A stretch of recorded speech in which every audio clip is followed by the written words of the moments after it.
दोस्तों आप सभी का एक बार फिर से स्वागत है बिहारी नंदन पेज पे और मैं हूं आपका बेटा भाई बिहारी नंदन। आज हम बात करने वाले हैं सिवान लोकसभा के बारे में। सिवान जो लोकसभा सीट है वो काफ़ी चर्चित रहता है।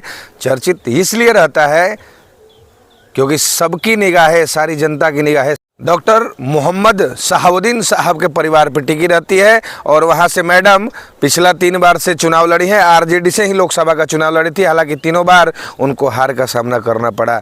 इस बार क्या न्यूज़ है, वीडियो में बने रहिए, मैं आपको बताने वाला हूं। फिलहाल जो पिछला सीट है संसदीय का, वहां से सिवान से वो हमारे अजय सिंह की धर्म पत्नी श्री कविता सिंह जी बीजेपी से विजयी घोषित हुई थी और मैडम को हार का सामना फिर से एक बार करना पड़ा था।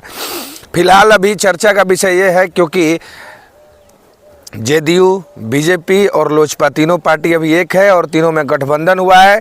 तो अभी निर्णय आया नहीं है कि बीजेपी का यहाँ पे कैंडिडेट होगा, लोजपा का कैंडिडेट होगा या जेडीयू का कैंडिडेट होगा, ठीक है।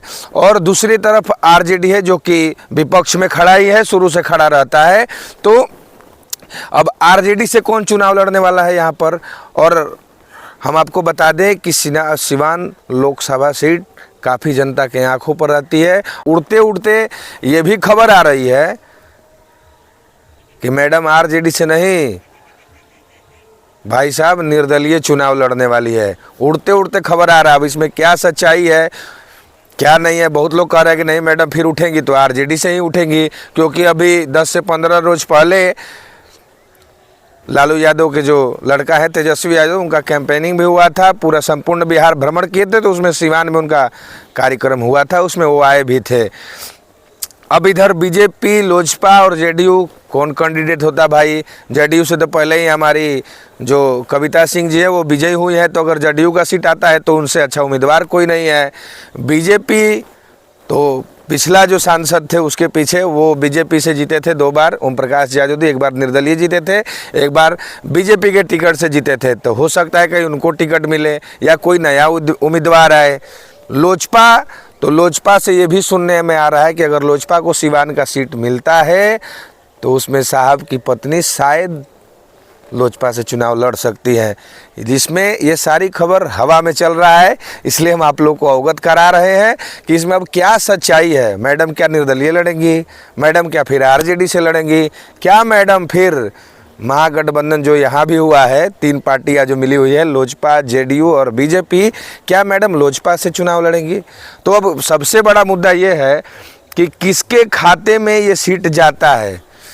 उधर तो आरजेडी है, तो आरजेडी का तो एक मतलब सुनने में ये भी आ रहा है कि आरजेडी से श्री अवध बिहारी चौधरी जी भी चुनाव लड़ सकते हैं आरजेडी से, सिवान लोकसभा से।